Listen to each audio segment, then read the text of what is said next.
श्री गणेशाय नमः।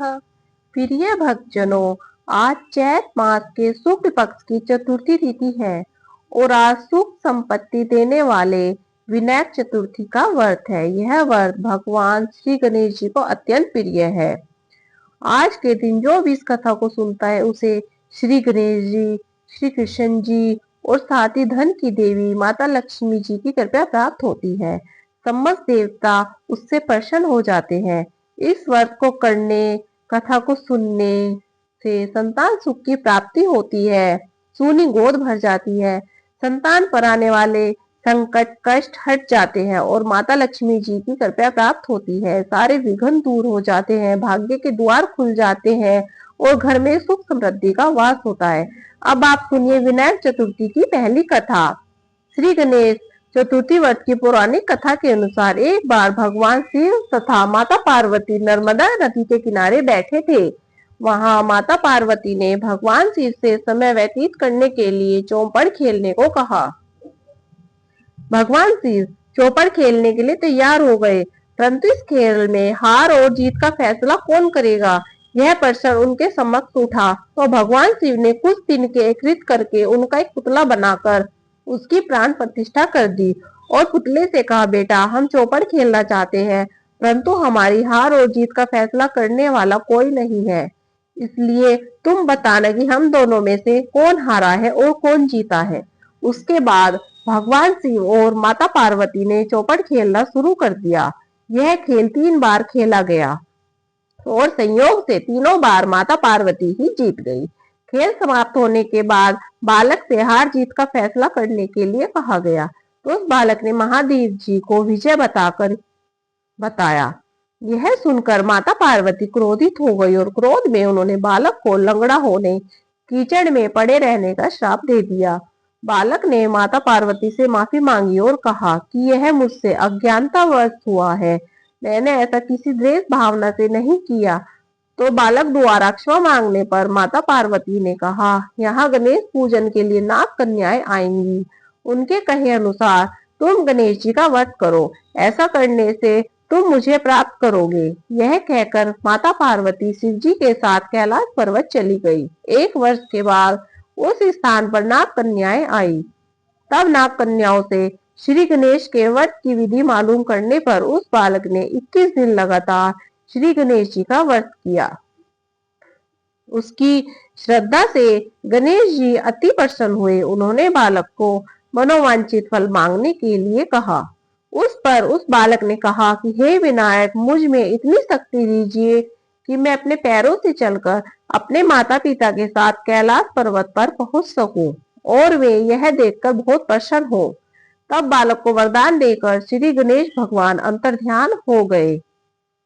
इसके बाद वह बालक कैलाश पर्वत पर पहुंच गया और कैलाश पर्वत पर पहुंचने की अपनी कथा उसने भगवान शिव को सुनाई। चौपड़ वाले दिन से माता पार्वती भी भगवान से विमुख हो गई थी।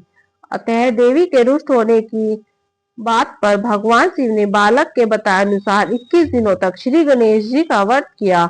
इस व्रत के प्रभाव से माता पार्वती के मन में भगवान शिव के लिए जो नाराजगी थी वह समाप्त हो गई।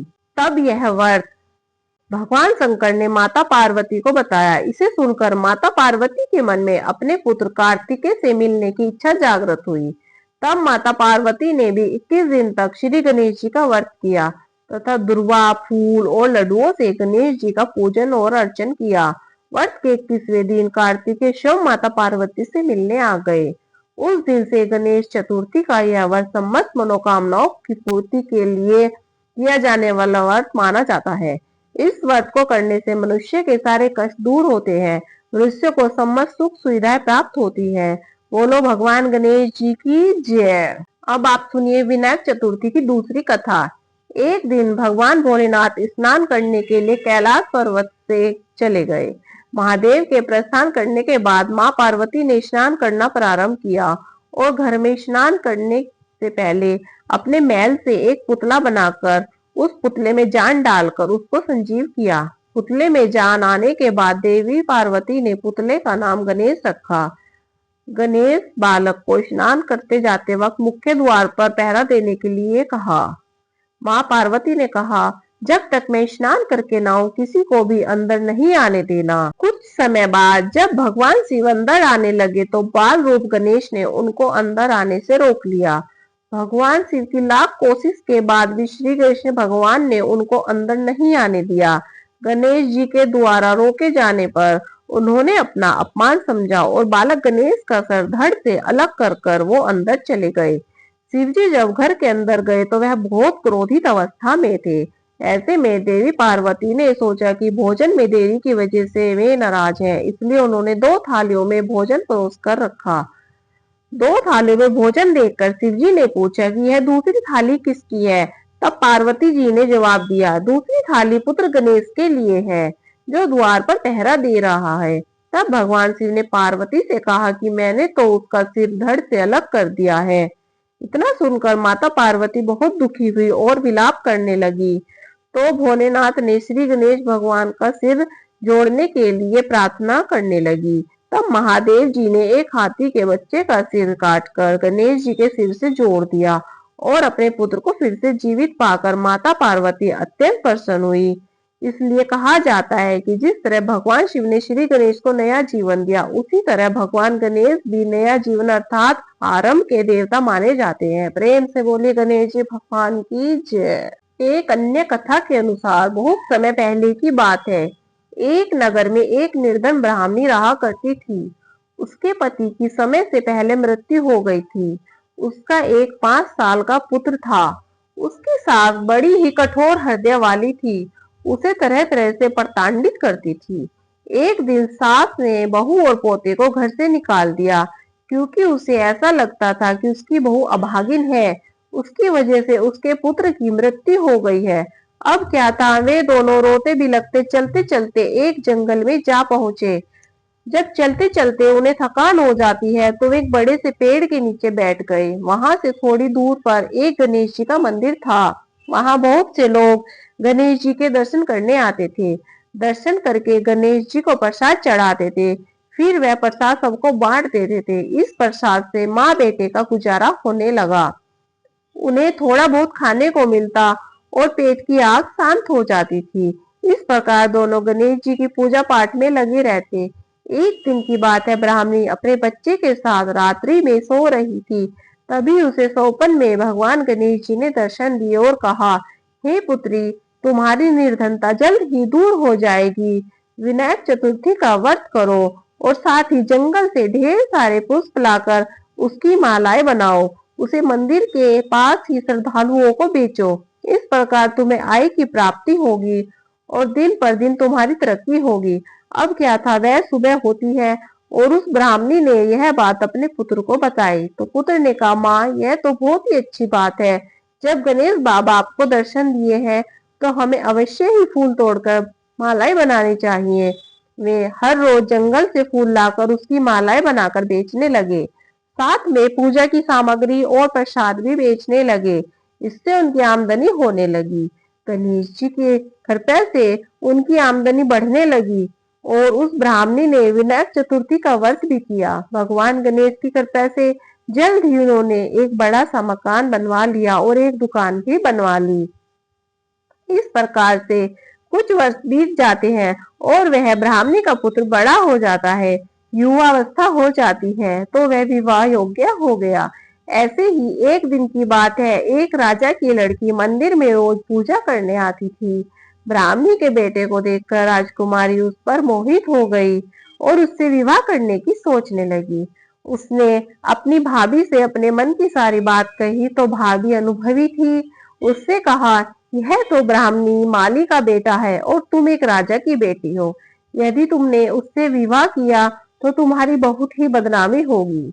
राजकुमारी अपनी बात पर अड़ी रही। उसने कहा, मैंने तो प्रतिज्ञा कर ली है कि मैं उसी से विवाह करूंगी। फिर भाभी ने घर जाकर सारी बात राजा को बता दी। तो राजा ने मना नहीं किया, क्योंकि राजा तो स्वयं भगवान गणेश जी का भक्त था और विवाह के लिए तैयार हो गया। उन्होंने बड़े धूमधाम से बेटी का विवाह मालिन अर्थात ब्राह्मणी के पुत्र के साथ कर दिया। ब्राह्मणी ने सबसे पहले बेटी बहू को गणेश जी के मंदिर में ले जाकर पूजा पाठ करवाया और गणेश जी का आशीर्वाद दिलवाया। इसके बाद पूरे नगर में यह बात फैल गई गणेश जी की पूजा करने से सब दुख और कष्ट दूर हो जाते हैं। इस बात को सुनते ही नगर के सभी लोग मंदिर आने जाने लगे और ब्राह्मणी और उसके बेटे की बिक्री और भी बढ़ गई। अब देखिए भगवान गणेश जी की महिमा। उधर उसकी सास के बुरे दिन आ गए। अन्नदाता उससे रूठ गए। वह भूखी मरने लगी। एक दिन वह रोती हुई गणेश जी के मंदिर में जा पहुंची और वहां मालिन के बेटे से बोली, बेटा मैं बहुत भूखी हूँ, मुझे रोटी कपड़ा दे दो, इसके बदले मैं तुम्हारा सारा काम कर दूंगी। लड़के को दया आ गई। उसने उन्हें काम पर रख लिया। उसने अपनी दादी को नहीं पहचाना। जब ब्राह्मणी घर आई तो उसने अपनी सास को तुरंत ही पहचान लिया।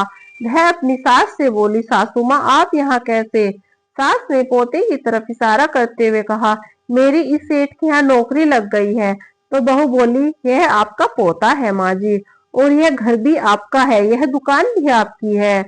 जब आपने हमें घर से निकाला था तब गणेश जी ने हमारी रक्षा की थी। बहू की बात को सुनकर तब सास बोली, मेरी करनी मैंने भोग ली है बेटा। तो बहू बोली, सासू जी अब आप हमारे साथ यहीं रहो और पोते का सुख देखो। गणेश जी महाराज, जैसा सुख आपने ब्राह्मणी को दिया वैसा ही सुख सभी को देना। इस विनायक चतुर्थी की कथा सुनने वाले, कथा कहने वाले और हुंकारा भरने वाले सब पर अपनी दया करना। प्रिय श्रोताओं, यदि आपको हमारी कथा अच्छी लगी हो तो हमारे वीडियो को लाइक कीजिए और हमारे चैनल को सब्सक्राइब कीजिए। धन्यवाद।